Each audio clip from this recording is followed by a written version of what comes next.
É difícil falar exatamente o que é um Immersive Sim. Alguns interpretam algo como um sistema de level design, outros já o consideram um gênero completo de jogos, mas vamos falar sobre esse gênero, entre aspas, sua origem, sobre como essa filosofia, eu falo gênero e filosofia, né, foda-se, criou um dos jogos mais importantes de todos os tempos que nem eu e nem você jogamos. Provavelmente você não jogou. Immersive Sim é uma filosofia de level design que busca imergir o jogador simulando um universo, mundo ou ambientes convincentes e realistas. Os Immersive Sim enfatizam a liberdade do jogador por meio de uma jogabilidade que explora a criatividade dele. Agora, algumas características desse tipo de level design. 1. O jogo tem que permitir diferentes estilos, como combate direto, furtividade, hacking, magia. Depende do jogo, tá? Tipo, nem todo jogo tem magia ou hacking. E são jogabilidades que podem ser naturalmente combinadas, você não precisa escolher apenas uma para jogar o jogo. 2. O jogo tem que permitir interações com o ambiente, talvez empilhar caixas, abrir dutos, jogar flechas de corda em madeira, como a gente faz em Thief, por exemplo, e etc. 3. O jogo tem que permitir no mínimo 2 maneiras de resolver todas as missões. Você pode escolher o combate direto ou pode escolher a furtividade, ou pode escolher o hacking, por exemplo, ou usar magia. Quanto mais opções, melhor. Geralmente não existem missões com estilo obrigatório, então esqueça aquela coisa do tipo Assassin's Creed de não seja detectado ou a missão falha. Os jogos obviamente devem ter um limite, mas os mapas devem ser pensados de forma que o desenvolvedor tenha em mente que os jogadores podem não seguir o script e tentar entrar em locais que não tem nada a ver com a missão, como uma casa aleatória ou uma loja abandonada. O jogo também não pode ter paredes invisíveis, o jogador deve poder transitar por praticamente todo o mapa, como por exemplo também poder andar por telhados, que é uma coisa bem comum em vários jogos, tipo Dishonored, por exemplo. Geralmente esses jogos têm montanhas para delimitar os mapas, mas nunca paredes invisíveis, porque isso tira muito da imersão e da realidade do jogo. A visão em primeira pessoa também é muito comum, não é obrigatório nem nada, mas é o mais comum por ser obviamente mais realista em comparação com a câmera em terceira pessoa. Mas ok, de onde exatamente esse conceito começou? Warren Spector, um famosíssimo diretor de jogos como Deus Ex, o original de 2000, acredita que tudo tenha começado com Ultima 6 The False Prophet, mas apesar de ser o pioneiro, não é o mais influente dos jogos com esse conceito.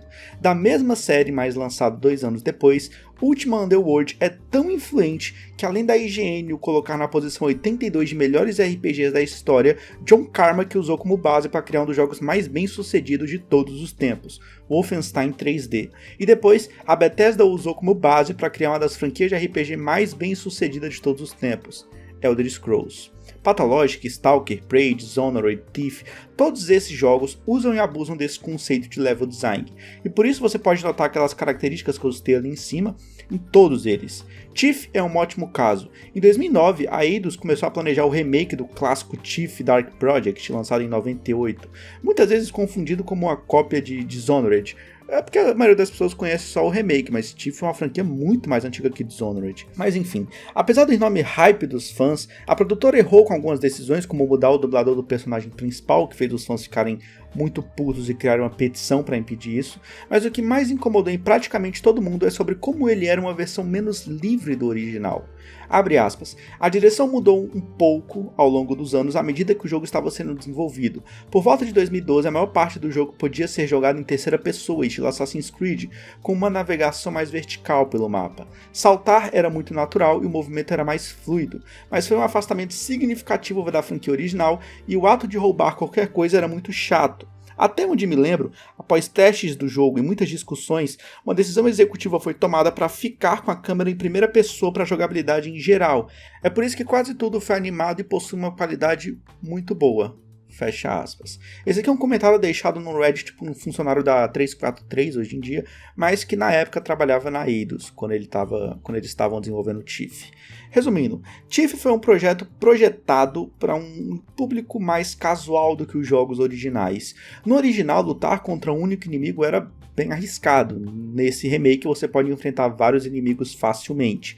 O jogo tem momento de não dar mais para voltar, o que é quase uma ofensa para o level design pretendido pelos Immersive Sims. você deveria ser capaz de explorar todo o cenário, ainda mais tratando de um Thief Reboot, que tem cenários menores que o original. Algumas mecânicas parecem um pouco estranhas também. A corda com flecha no jogo original servia para o Garrett poder grudar em qualquer superfície de madeira. Já no jogo novo, só é possível em pontos muito específicos. Mais uma vez, quase uma ofensa para o estilo original de level design. Inclusive em Thief Dark Project, que é o jogo original, a flecha com corda poderia grudar não só em qualquer pedaço de madeira, mas em superfícies fofas, entre aspas, como grama ou até tapetes. Se você tentasse atirar ela em uma superfície rígida como uma pedra, por exemplo, ela seria desperdiçada. Tal liberdade é completamente retirada no reboot. Agora, se você me perguntar qual o jogo que eu mais estou hypando no momento, com certeza vai ser Gothic Remake. Você talvez nunca tenha ouvido nem falar de Gothic. Gothic é um RPG que já rodou por uma pá de empresas, mas que agora está com a THQ Nordic. Mas foi originalmente desenvolvido pela Piranha Bytes. Esse nome é meio escroto, mas enfim. Esse jogo é muito interessante pela liberdade que você tem nele, pela forma como ele conduz as missões fora da história principal e pela maneira como os NPCs agem. Gothic 1 e 2 são nesse estilo e o 3 é um pouco mais diferentinho e sem sombra de dúvidas a parte menos elogiada dessa franquia. Mas diferente de outros jogos em que você vê uma vila ou uma pequena cidade cheia de ferreiros, comerciantes e blá blá blá, e eles apenas existem ali naquele localzinho, em Gothic você vê eles trabalhando, você vê eles vivendo, e não é só uma animação aleatória de um ferreiro batendo em um metal, não, ele realmente está trabalhando. E o mais interessante é como ele tem uma vida ali. Você pode ver o NPC andando, bebendo, fumando, comendo, mijando, treinando com a espada e muito mais.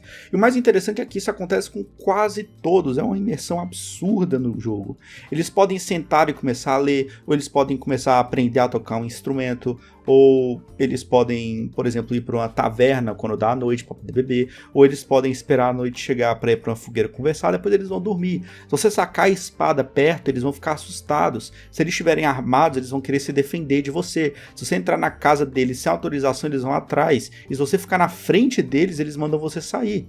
Os inimigos também têm esse comportamento. Os animais não te atacam só de te ver, eles agem de maneira bem defensiva, eles começam a rosnar e tal. Se você for embora, bom, eles te ignoram. Se você continuar ali, aí eles realmente vão querer te atacar. Eles também dormem à noite como qualquer animal do mundo real. Eles caçam, são caçados e parece haver uma clara cadeia alimentar naquele mundo.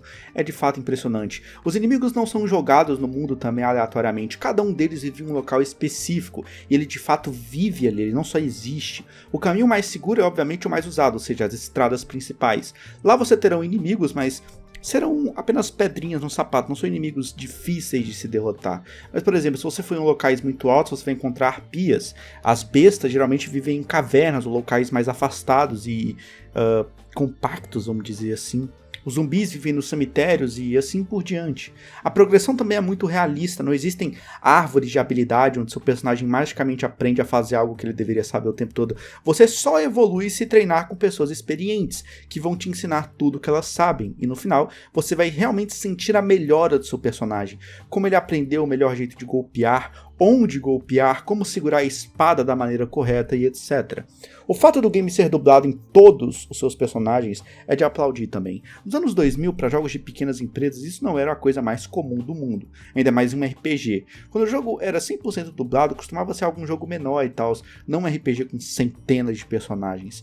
E a forma como as missões são dadas também é interessante. Somos tão acostumados a ganhar missões secundárias de personagens que nunca tivemos contato e nós nunca nos questionamos, tipo, por que diabos eu tô ajudando esse filho da puta? Em Gothic há um sentimento real de retribuição. O personagem Lobart é um fazendeiro que te dá umas missões no começo do jogo. Você quer entrar na cidade de Corines, mas não consegue. O Lobart então diz que pode te ajudar se você comprar roupas dele. Aí ele pode dar um jeito de liberar sua passagem, se é que você entende. Ok, mas tão no começo do jogo eu não tenho um puto no bolso. Ok, o Lobart te oferece trabalho a você. Em troca, o preço da roupa diminui e você eventualmente vai conseguir comprar, até porque você vai ganhar dinheiro. A esposa dele, Hilda, também precisa de ajuda com algumas entregas e você pode comer ensopado na casa dela todo dia, já que além de ajudá-la, você também trabalha para o marido dela. Ok, eu colhi o nabo no campo dele, ganhei o dinheiro, comprei a roupa, entrei na cidade e a vida que segue.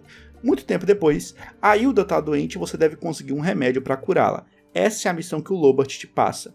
É um pedido que atinge diretamente seu coração, porque a Hilda não só te alimentou, mas o Lobart é o cara que te deu um trabalho, te deu o que vestir, te deu dinheiro e te ajudou a entrar em Khorinis. Por que diabos eu não ajudaria esse cara? Ele não é um NPC aleatório que eu troquei 3 falas e aí me pediu pra arriscar minha vida. Ele é um amigo que me salvou. Perceba como as mecânicas que eu descrevi mostram que o jogo não força o jogador a seguir um script para interagir com o mundo e passar pelas missões. Provavelmente, se você meter um cheat engine da vida no Gothic, você pode simplesmente pagar pro Lobart e seguir sua vida normalmente. Mas, Aizen, Gothic não é em primeira pessoa. Como eu disse, os Immersive Sims não precisam necessariamente ser, não é obrigatório. É esperado que seja, mas não é obrigatório. Warren Spector disse explicitamente que Ultima 6 foi a gênese do gênero de Immersive Sim por causa da jogabilidade única que aquele jogo tinha, enquanto Ultima Underworld virou o referencial para essa filosofia. Warren chamou Underworld de, abre aspas, simulação de jogo imersivo em 3D em primeira pessoa, fecha aspas.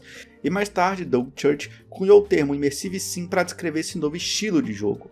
Alguns não concordam com a parte de ter que ser em primeira pessoa, mas isso é o que ajudou a definir o gênero. As pessoas precisam entender que qualquer coisa em primeira pessoa não havia sido feito antes, como foi feito em Ultima Underworld. É anterior até mesmo que Wolfenstein 3D.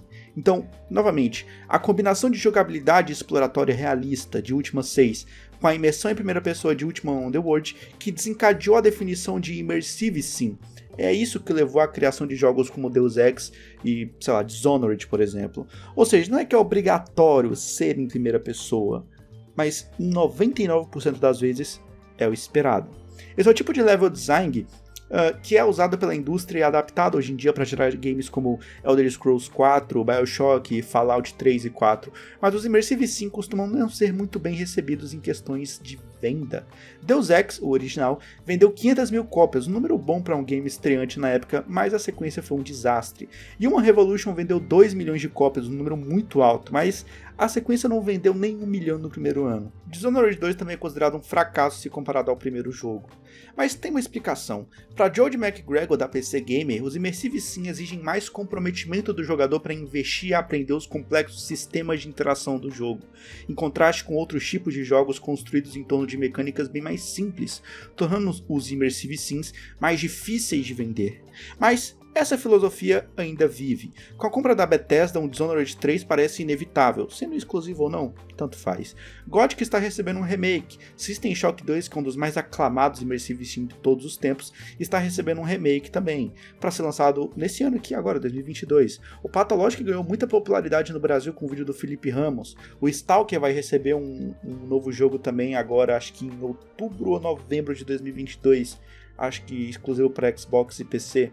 E até o Deathloop, que muitos consideram como um modesto Immersive Sim, foi indicado ao GOTY de 2021. Não que isso signifique absurdos, mas mostra que esse tipo de jogo ainda é apreciado por quem o joga e essa filosofia ainda tem bastante futuro.